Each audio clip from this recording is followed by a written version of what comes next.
पार्वती के मुख से निकल गया। मैंने शिव महापुराण में सुना है शंकर भगवान पर 108 कुछ भी शिव को चढ़ाना चाहिए श्रावण के महीने में। हमने पहले भी कहा था, पिछले लॉकडाउन की कथा निकालिए और श्रावण के महीने की कथा निकाल कर सुनना। उसमें कहा था आपके पास कुछ भी नहीं है तो 108 चावल के दाने चढ़ाइए, 108 मूंग के दाने चढ़ाइए, 108 आप चाहे तो सरसों के फूल चढ़ाइए, 108 चाहे तो सफेद पुष्प चढ़ाइए, 108 चाहे तो गुलाब की पत्तियां चढ़ाइए। पर सावन के महीने में एक नियम बनाना कि मैं 108 ये वस्तु शिव को समर्पित करती। उसका कारण क्या है? तो स्कंद पुराण में लिखा है शंकर भगवान को सावन के महीने में जब हम 108 कोई वस्तु समर्पित करते हैं तो शंकर उसको लाख और करोड़ों गुना कर कर हमको पूरे वर्ष में प्रदान कर देता है। इसलिए श्रावण महीने में 108 की महत्वता।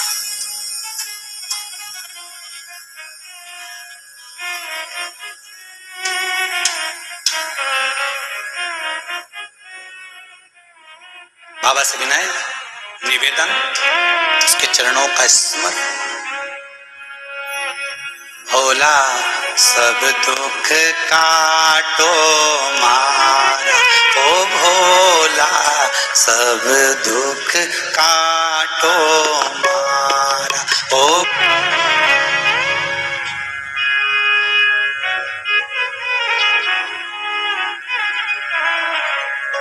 नियम ऐसा लो जो सज जाए। नियम ऐसा, कभी ऐसा नियम मत लेना जो ना सजे हो। नियम कौन सा लिया जाए? सावन के महीने में आप ही नियम लो, हमें मना नहीं, पर नियम वो लेना जो तुम साथ सको। कई कई माताएं अपने बच्चे को कसम दिला देती मेरी सौगंध खा तो सुबह 6 बजे उठ जाएगा। अब कसम तो दिला दी ना, 6 बजे एक दिन तो उठ गया न, बाकी का दिन तो क्या मतलब? ऐसा नियम दिलाने से तो नियम होना चाहिए। तो क्या नियम लिया जाए? तो पत्नी बोली देखो अन्न का भाग मिले घर में ना मिले, एक काम करो तुम तो बेलपत्री का नियम ले लो, क्या अपन 108 बेलपत्र शंकर को चढ़ाएंगे, बस इतना। हाँ ठीक है। अब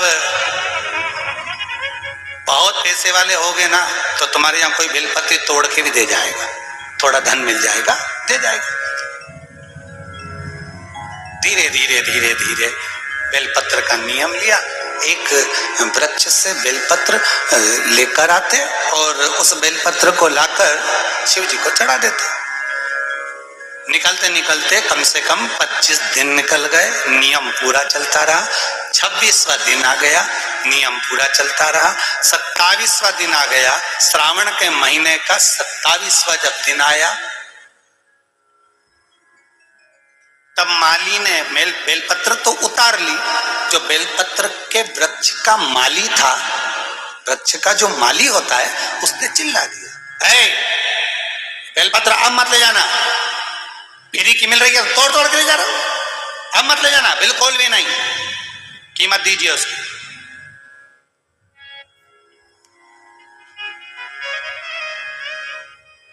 पूरे विश्व में, भारत की धरा पर, देश विदेश में, पिछली कथा में कहा था 1 जून से लेकर 25 जुलाई तक बेलपत्री वृक्षारोपण महोत्सव मनाना, हजारों लाखों वृक्ष सबको लगाना। और आप जो बेलपत्री का पौधा लगा रहे हैं इसका फल कितना है वो ध्यान करना। एक बेलपत्री का पौधा यदि लगा रहे हो, 24 घंटे बेलपत्री का वृक्ष ऑक्सीजन प्रदान करता है। 24 घंटे, हर पल हर घड़ी ऑक्सीजन देता, रात में भी दिन में भी।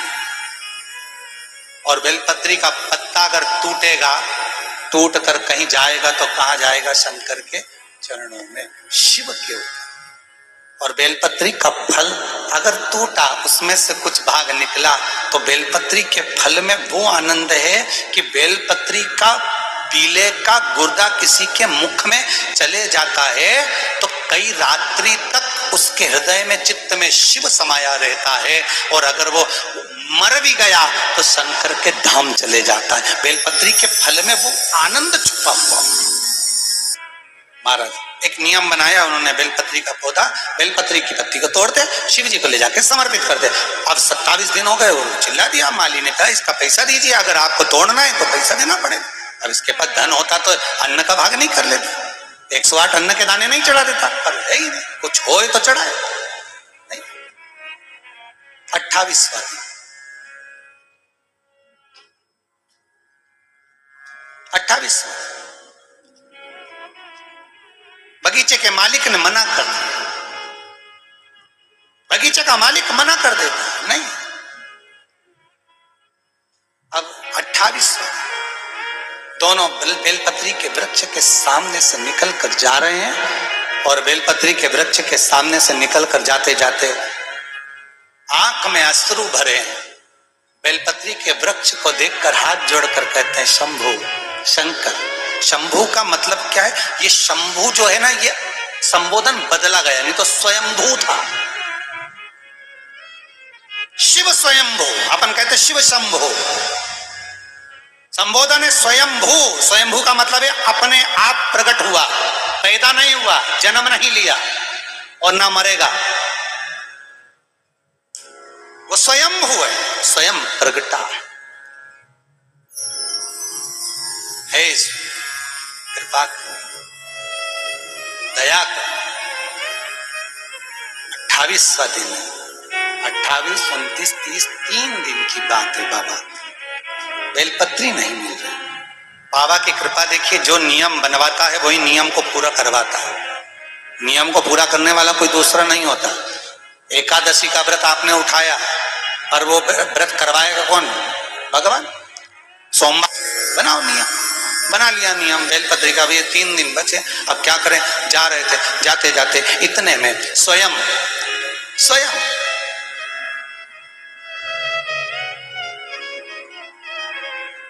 एक छोटा सा बालक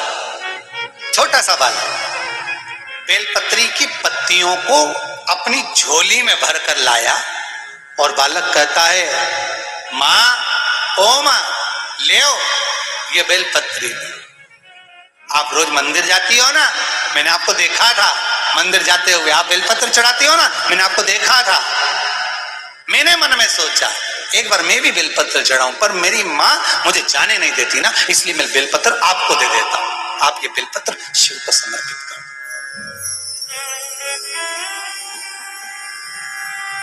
आप ये बेलपत्र शंकर को। आंख में से जल बह रहा। कहते हैं बेलपत्री को पानी में क्या धोया? अश्रु में धो दिया। जैसे सुदामा के चरण को भगवान कृष्ण अपने नयन अश्रु में धो देते हैं। ये दोनों वैश्य, दोनों बनिए पति पत्नी बेलपत्री को अश्रु में धोते धोते शिव जी के धाम में ले जाकर समर्पित कर देते। नियम कौन पूरा करा रहा है? भगवान।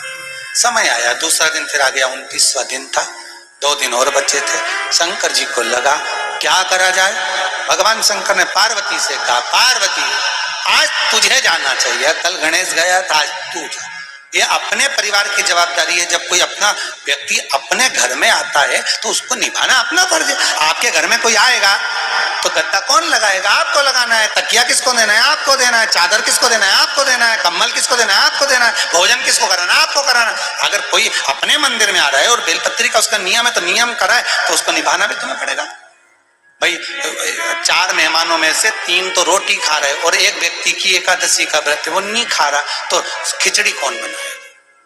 अरे बोलो तो जम के, कोई दूसरा बनाएगा कि पड़ोसन को फोन लगा के बोलोगे देखो हमारे यहाँ तो भैया हम खिचड़ी नहीं बनाएंगे, तुम्हारे यहाँ मेहमान में भूख लगी है और इसका व्रत है तो तुम कहीं पे भी जाके खा, पर हम खिचड़ी, तो फर्ज तो अपना है ना, अपने यहाँ आया है तो खिचड़ी भी अपने को बनाना पड़ेगी। भाई बनाओ खिचड़ी, बहुओं से कहो खिचड़ी बनाओ, एक का व्रत है। उसी तरह भगवान, नियम तुमने लिया है, व्रत तुम्हारा कर रहा है तो निभाना उसको पड़ेगा। जाओ पार्वती। पार्वती बोली मैं कहा जाऊं? बेलपत्री दो, जाओ बेलपत्री दो। हाँ, पार्वती जी बोली बेलपत्री मैं और वृक्ष से उतारूंगी तो मुझे वो आनंद की अनुभूति नहीं होगी। बहुत ध्यान दीजिए इस कथा पर। हो सकता है आज कथा का प्रथम दिन और बाबा ने ये कथा आप सबके लिए निकाली है, तो उसको धारण करिएगा कि बेलपत्री की अगर मैं वृक्ष से उतारती हूं तो दुख मुझे होगा, ये पार्वती जी कहती है। शिव महापुराण की विद्धेश्वर संहिता उमाखंड भी कहता है, आप एक बेलपत्री का वृक्ष लगाओ और लगाने के बाद उसको पूर्ण तरह से पोषित करो, खाद डालो, पानी डालो, उसको पूर्ण तरह से बड़ा करो, तो तुम किसी पेड़ की बेलपत्री तोड़कर शंकर को चढ़ाओगे तो शंकर स्वीकार करेगा। मालूम पड़े पेड़ एक नहीं लगाया और सारे गांव की बेलपत्री तोड़ तोड़ के शंकर को चढ़ाई और कि मेरे बराबर कोई धर्मात्मा नहीं, तो शंकर बोले तेरे बराबर कोई ढोंगी भी नहीं। शिव भी कहेगा तुम्हारे बराबर कौन है ढोंगी, कौन प्रपंची। एक बेलपत्री का पौधा नहीं लगाया, एक बेलपत्री का पेड़ नहीं लगाया और सावन के महीने में सारे गांव की बेलपत्री तोड़ तोड़ के शंकर जी को चढ़ाया और एक बेलपत्री को कभी पोषित नहीं करा और उल्टा गया और मालूम पड़े बेलपत्री की इतनी बड़ी बड़ी डालियां सब तोड़ तोड़ के ले आया, सारी तोड़ ले आया और उसमें पत्ती पत्ती निकाल के डालियों को बाहर पटक दिया। अरे दोष है, एक वृक्ष नहीं लगाया और सारी पत्तियां तोड़ तोड़ के हर महीने सावन का पूरा महीना चढ़ा चढ़ा के शंकर को प्रसन्न कर रहे। और एक दो तो कह कि हमने तो पैसे से खरीद ली, हमने 50 रुपए दिया ना मालिक, हमने कहा 108 गिन के लाना, वो तो 108 गिन के लाया, 50 रुपए लिए, तो जिसने लिया वो भी दोषी। माली ने कौन सा पेड़ लगाया कहीं जाके बेलपत्री का, ये फूल का लगाएंगे तो बिकेगा या पत्ती कौन सी बिके, शंकर जी के तो फ्री का आइटम चढ़े, बाकी के सब देवताओं के अच्छा जोरदार गिफ्ट का आइटम, इनके तो फ्री का आइटम। बेलपत्री देखो तो फ्री में मिल जाए, पानी देखो तो फ्री में मिल जाए, धतूरा देखो तो फ्री में मिल जाए, उन्हें कौन ले जाए, वो कांटा के धतूरे के घर में ले जाके रखे, सब फ्री में। आंकड़े का फूल देखो तो फ्री में, समी का पत्ता देखो तो फ्री में, कौन कांटे का पेड़ घर में ले जाए, तो सब फ्री का आइटम। और उनके साथ जो रहे वो भी फ्री, कहीं पे भी मिल जाए, बारिश चले तो वो तो फ्री। बस इनके जिसने देख लिया वो फ्री नहीं दे पाता। एक बार ग्राउंड में अगर देख लिया नहीं बब्बा फ्री, तो फिर तुम फ्री नहीं घूम सकते, उधर मत जाना, क्यों, शंकर जी का फ्री। वही दिख गया तो तुम फ्री नहीं हो। बड़ा शिव बड़ा अलमस्त है, शंकर बड़ा आनंदित है, बड़ा मस्त है, वो घड़ी है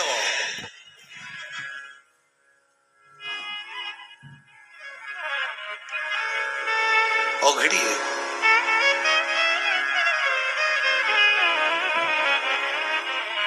अब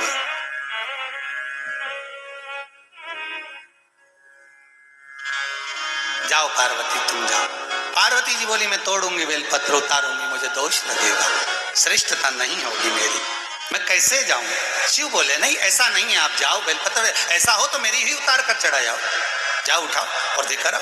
पार्वती जी ने जो कल बेलपत्र चढ़ाई थी वही पार्वती उठा के लिए धो के वापिस चढ़ दी।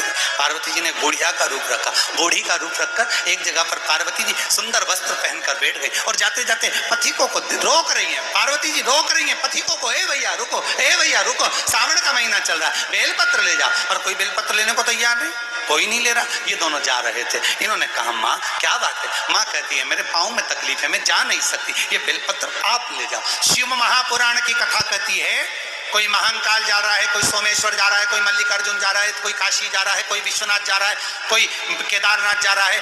कोई व्यक्ति अगर 12 ज्योतिर्लिंग में जा रहा है, आप खुद नहीं जा सकते, कुछ भेज नहीं सकते, तो एक बेलपत्र को ओम नमः शिवाय लिखकर एक कॉपी में, कोई रजिस्टर में उसको रखकर सीधी की सीधी उस कॉपी को ओम नमः शिवाय लिखकर शंकर के पास भेज दो, कह देना ये बेलपत्र निकालकर शिव को चढ़ा देना। हमारे के पास में पार्वती जी ने दिया, ये लेकर चले।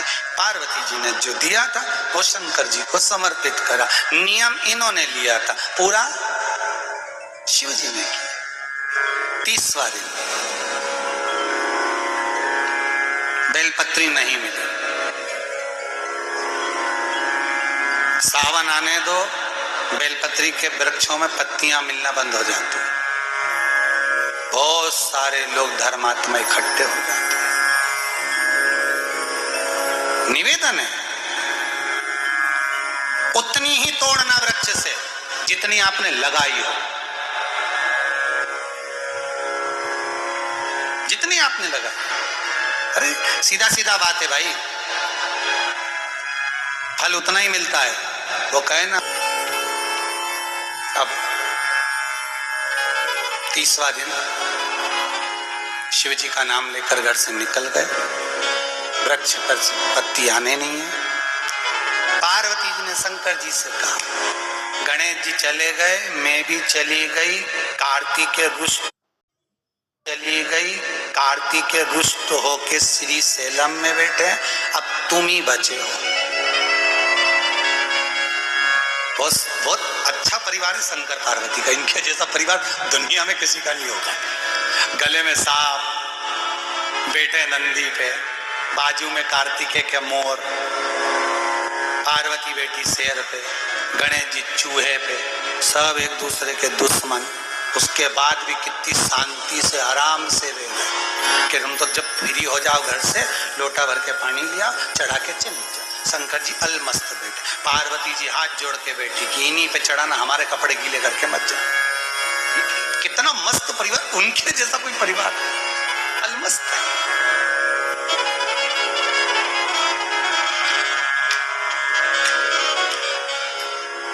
इतनी मस्त परिवार कौन का होगा? कहा लक्ष्मी पे स्वयं पार्वती जी शंकर जी से बोली, देखो प्रभु, गणेश जी हो आए बेलपत्री दिया, पार्वती हो आई बेलपत्री दिया, कार्तिक रुष्ट होकर सेलम पर बैठे, बारी तुम्हारी है। शंकर भगवान बोले, अब हमारी बारी है तो हम ही जाएंगे, तुम चिंता मत करो। और अंत में जब पूर्ण तरह से परास्त हो गए, हार गए, वो वैश्य, वो बनिया और बनिया की पत्नी, वो सेठ और सेठानी जिसके पास कुछ भी नहीं है, वो अंत में जब हार गए, तब शंकर उस समय पर जैसे ही पहुंचे, एक बंदर का रूप लेकर, एक हनुमान का स्वरूप बनाकर, एक बानर का स्वरूप बनाकर, क्योंकि शिव हनुमान है और हनुमान ही शिव है। एक बंदर का रूप रखकर, एक हनुमान का स्वरूप धारण कर, जैसे आप पीछे दर्शन कर रहे होगे, हनुमान जी महाराज दूध की धार लगा रहे हैं इस शिवलिंग के ऊपर, और वैसा ही एक बानर, एक छोटा सा बानर, एक हनुमान का स्वरूप धारण कर कूद पड़ा पेड़ से नीचे, कूद पड़ा है वृक्ष से नीचे।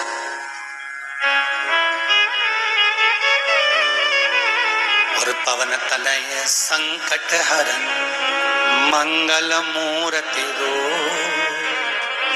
राम लखन सीता सहित हृदय बसौ सुध। अब वो बालक स्वयं शिव बंदर का रूप रखकर, बानर का रूप रखकर कूद पड़े, और बानर के हाथ में क्या था? तो कहा बेलपत्री की एक डाली थी, और डाली ले आके इनके सामने छोड़ी तो इन्होंने देखा कि बेलपत्र मिल गई। आज भी पूरा अनुष्ठान पूरा हो गया, नियम पूरा हो गया।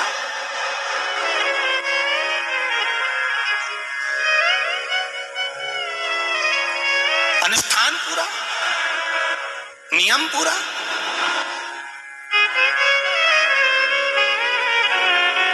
होना चाहिए। जो बानर ने फेंकी थी लेकर गए, उसकी पत्तियां निकालकर शंकर को समर्पित किया, शिव को छोड़ा।